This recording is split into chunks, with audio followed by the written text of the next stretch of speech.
Like, I can't stand Gary V's and Grant Cardone's that stand up and talk about that crap. You got to work 24/7 and 7 days a week on your business. I bet you do, to pay for that $3,500 program that you got selling me. That's stupid.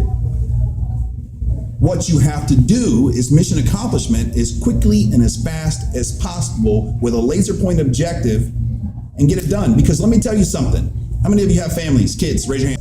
The best and most valuable return on your investment is your wife, your husband, or your children.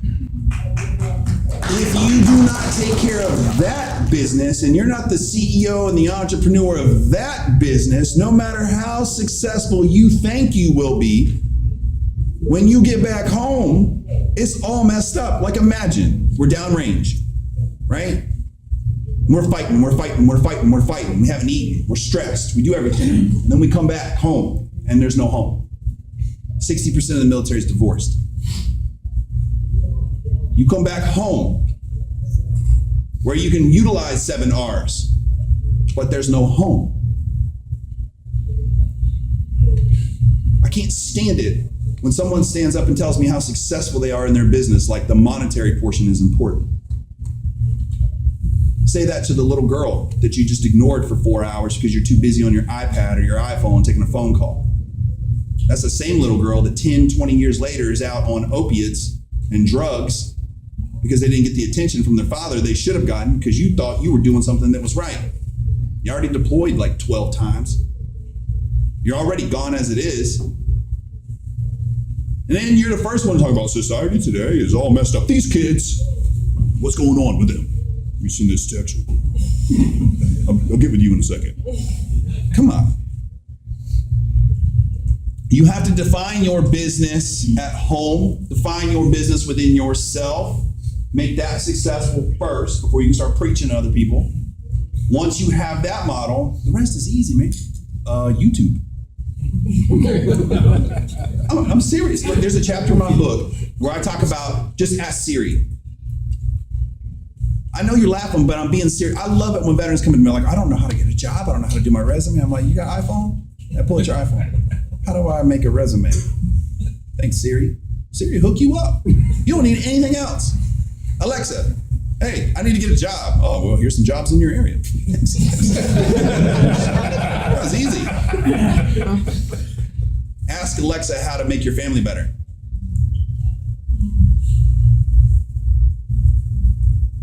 Let me know that response. The CIA is watching. Yeah, I don't know, right? Like, come on. You come to these meetings for what?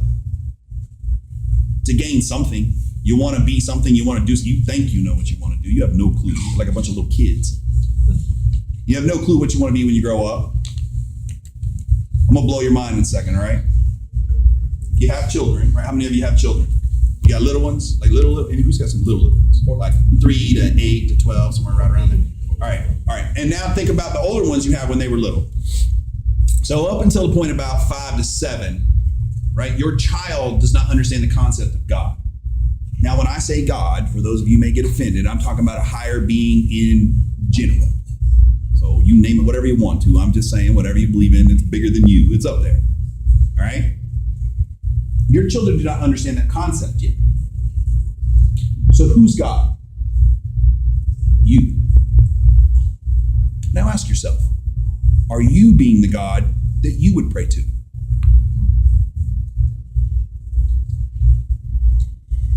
Are you answering the prayers they need? Imagine if you prayed to God when you were going through some tough times, like, oh, hold on. Yeah, let me take this call right here. Gotta get this business thing. Money is important right now. I gotta pay these bills. Chill. Think about that for a second. No, you would not. I'll answer it for you. You would not. What does this have to do with entrepreneurship? What does this have to do with business? It has everything to do with it. Because military, you probably already jacked up your family as it is anyways, because of everything that you did do. And now you're getting out trying to figure out what you want to do with 20 or 30 or 10 or 15 years wasted. And you think you know what you want to do. And then I ask questions. What do you want to do? Well, I want to do something in DOD, or I want to do something. I'm like, that sounds really boring. But hold on a second. If I gave you a check for $50 million right now, right? I just pulled out, wrote you a check for $50 million. Now, can you tell me what you would want to do? It's always funny because that response is always different. Well, you know what I'd do? I'd do something for, and I'm like, okay, so why aren't you doing that then? Well, and then they start backpedaling. I got my finances, I got my money. I'm like, wait, you live in like the richest country in the world. You can be anything you want to do. You're already 0.001% of the population of achieving. And then some of you that have done other stuff like special forces or infantry or whatever, Marine Corps, you've had this even, like higher percentage. And then you're looking at this and all these things you've accomplished. And you're the first one to be like, I got my CIB badge and I've got a NAM and I've got all this, like a Bronze Star and Purple Hearts and I got everything. I got all these great things. And like, so you can accomplish all this and do all this, but you can't do what you want to do. And then this is the best part. Well, my mind gets in the way. Didn't the military teach you that? Like I remember in boot camp going, there's no way in hell I'm gonna make this far of a run. Next thing you know, that was 3 miles, that was easy. Like, I mean, come on. What you need is another size 11 boot in your back. It's what you need, No one's coming to you and says, I'm gonna jump out of a perfectly good airplane. You don't even, woo, all right. And then when you're done, you have the sense of accomplishment and all of these things. So, when I accomplished the run, I did it mainly, one, because being a homeless veteran and going through the experiences, there's a lot of stories tied to that of why I went back and felt that I need to get back. But when I developed and built my businesses, I said, my daughter is 3 years old. And I had to build my business around my daughter because I had never wanted to be my dad. My dad was, working 12 jobs, gone all the time, single dad. I was raising my family, doing everything. And I said, I never want to be in a position where my daughter feels like that I'm not there for her. I never wanted to pick. I thought that was stupid. So I said, what I'm going to do is I'm going to develop my business where I hit and attain my goal before 2:30 every day so I can make it for school. Like, I like y'all, but I'm gone to go pick up my daughter after this today. I take her to school in the morning. You know what we do? I know it's going to blow your mind. We sit at the dinner table. It's crazy. It's insane. Like, we actually sit down at the dinner table with no phone and we like talk to each other. Like, we're best buddies. That's what we do. We make dinner together. We spend time. That's our family. Right? So I had to build my business around that because I knew, being a Marine, knowing the things that I accomplished in life, I can do anything. So I would define that moment at 2:30 and I said, I have to have that mission accomplished. Now, okay, take a step back. It's so hard, I don't know what to do, it's scary, blah, blah, blah. Okay, great. But when you were in the military, you did the same thing. If I came to you and you were in the military and I said, this mission objective has to be completed by 1400, otherwise everyone else dies. Again, I'll answer it for you. I probably think you're going to get it done. You're going to find a way, right? Semper Gumby. That's what you're going to do. You're going to find a way. So why is it that when you get out, you give me this cockamamie BS and this whiny little attitude that it's difficult and you can't do it? Good. You know what? I tell you what, keep thinking that and you'll keep people like me in business. And I'll just keep standing up on stage, getting paid a lot of money and sit here and tell you what you already know and you don't want to do. Thank you. My daughter will have a great life because of it. It's stupid. It'd be different if I was sitting here and talking to a bunch of civilians. But considering 99.9% of you are veterans, you're wasting that millions and millions of dollars the military spent on you. Okay, I got one for you. You ready? Name a corporation, one. Just give me one, please. Give me one that'll take like a GED and invest $42,000 in 90 days and possibly over $1 million, if not multi-millions within you in a small amount of time, pay you to do it, and I got it. And their branding is so good, you'll tattoo it on your body and you'll keep it for life and you'll walk around like a banning rooster with your chest sitting out being like, that's a veteran. You got one? What's that? You know? Nothing? Think about that. That's pretty powerful. You are the elite. Whether you're PO, you're infantry, whatever you want to fight about, Air Force, Marine Corps, doesn't matter. At the end of the day, you're the elite. You volunteered. You already broke all the barriers you're sitting crying about. You already did it, right? It's like Roger Bannister, There is no possible way anybody can run a 5-minute mile. Roger Bannister's like, peace. Next thing you know, everybody's like, that's easy.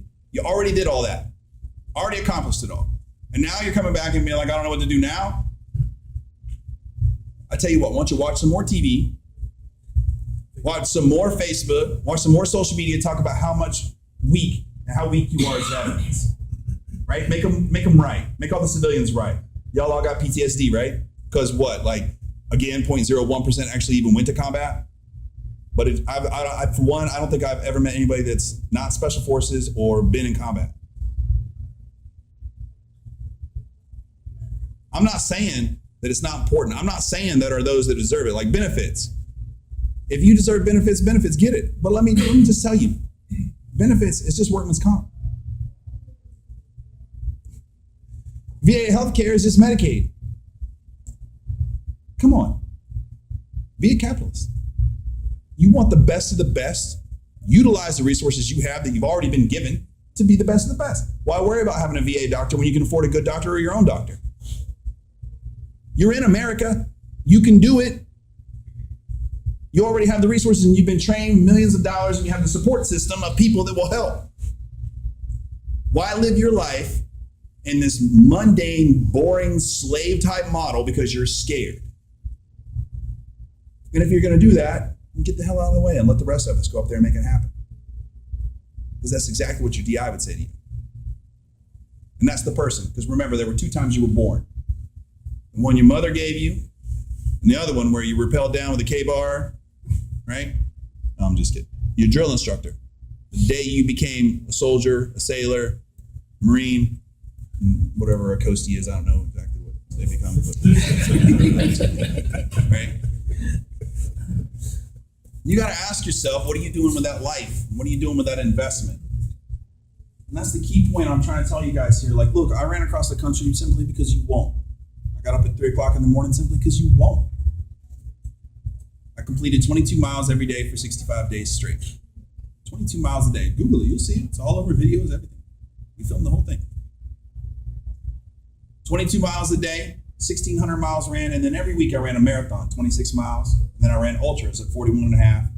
And then on the last leg, after I'd already completed 1,600 miles and mile 3,000, well, 2,900, I did 100 miles straight for 30 hours.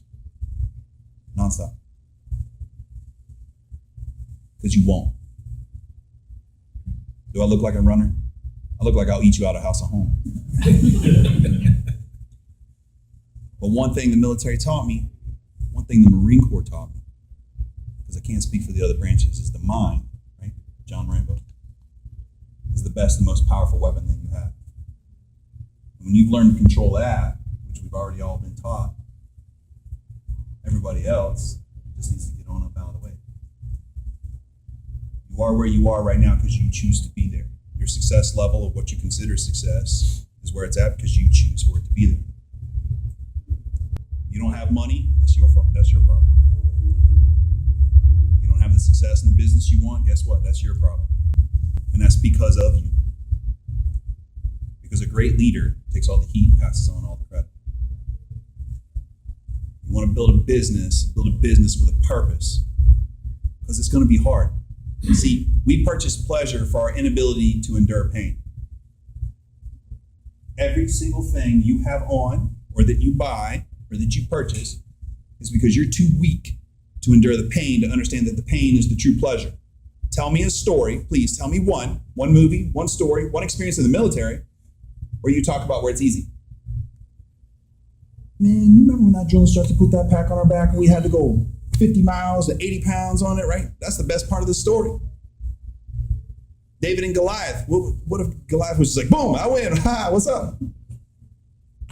You don't want to hear that story. The military taught you exactly what you need to do. The problem is you just about messed up right there. That Marine Corps that about came out real good. You're just a little weak. You got to understand that the pain is the pleasure. That's the best part. Let me tell you something. When you're in a small office, when I first started my mortgage company, I was in an office probably like this big. My daughter was an infant, right? She was little, she was crying.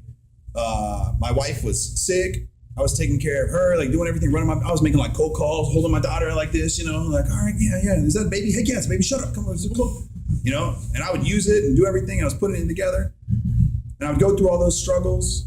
And now, like, trust me, for one, I hate the mortgage business. It's boring. It's really, really boring. It's horrible. But it's my main stream of income in addition to everything I have. And it's like my baby. Not that I don't like my baby. I'm just saying like that. But what I understood in running that business is that I remember the hard parts. And that was the best part. Looking back and going I sometimes want to go back to that. Where it was just simple. Where the fight was there. But with veterans, I don't know, for some reason we go this other way and we start talking about, we're scared. And it just, I don't get it. Poor people are the greediest. You know why? Because they always take. You want to really give back, do what this country was founded. Build a business that employs veterans so that your GDP, that $1 goes to 3. And that 3 helps somebody get into a house. And that house helps a real estate agent who is a veteran get commission to help them with their house. And then employ more people. You want to build a business and build a country, do it for the right reasons. This is the reason why we have an opportunity. We took advantage of the best when we joined the military. Great. Okay, but that's done now. Stop holding on to it. Stop taking, I was in the military, I mean, so many guys in the military. Well, what are you doing now? Oh, I'm trying to figure out what I want to do. Man, you sound like Al Bundy. Nobody cares about your touchdown in high school. It's done. Great. It was a great platform. And utilize it. But what are you doing now? What are you accomplishing now? And what are you closing? If I had to give one key point of advice to anybody in this room, great, you know how to build a business. Great, you got all these coaches and consultants. That's wonderful. You can go to all the trainings in the world you want. And that's good. I'm not saying it's bad. I'm just saying, you better get your butt learning how to public speak and close. Like ask for the sale. Like right now, every one of you should go to Amazon and buy my book, 3,000 Miles for Your Wife. I'm not kidding. I'm trying to get it bestseller. It's 99 cents. I know you got 99 cents. Probably spent that on some coffee. Think about that. Right, yeah, exactly. You better have some value in that sucker. It's the close portion, is the key part. When you're interviewing for a position and there's something you want, what I was getting at when we were having our conversation earlier, is that, look, be relentless. If you want a job somewhere, and this is what you want a JOB, if that's what you want, I'm not saying it's bad, I'm just saying if that's what you want, then why aren't you at the door every day? Who listens to Les Brown? You ever listen to Les Brown? You should listen to Les Brown. He's got a point he talks about many years ago, but he talks about being hungry. And he tells this story about every day he goes to the radio station, the guy's like, man, I don't have a job for you. He's like, I know somebody died, I know what happened, I'm just here today. You come back the next day, like, what are you doing here? He's like, hey, it's me again, We forget to do that because our systems are taught so much to have this like non-abrasive. I reached out to him on LinkedIn. I hope he calls me. Like, man, if you want the job bad enough, let me tell you something. Get your butt in your car, drive up to the office, knock on the door and be like, hey, because nobody's going to do it. No one. Okay. I'm getting ready to attack an enemy. They know exactly what my position is. I know exactly what their position is. Do I just go head on knowing that they have more people, more resources than me? Is that how I approach the enemy? I just go right at them, right? I got like 10 guys, I got like 100 with all the weapons in the world, and I've got like a rock. I have the element of surprise and flank. Why don't you use the same things you already know? How many of you write thank you cards in your business? How many of you have CRMs? How many of you have drip campaigns, funnels, websites for people you don't even know? When's the last time you wrote a thank you card to your wife or your kid? When's the last time you sent a drip campaign email to tell them how proud of them you are? Oh, you haven't. Well, that makes me feel real good, Dad. You spend all this money and all this time, and I'm not knocking it, right? I'm not trying to take away from the program. I'm just saying, how much time and money have you invested in your home relationship? See, if you were in one of my sessions right now, I would make you pull out your phone right now and call your kid or your husband or your wife and tell them you love them. Because when's the last time you've done that? Does that make sense, guys? Okay. So, does anybody have any questions? Am I still absorbed? Yeah. And take that. Next speaker.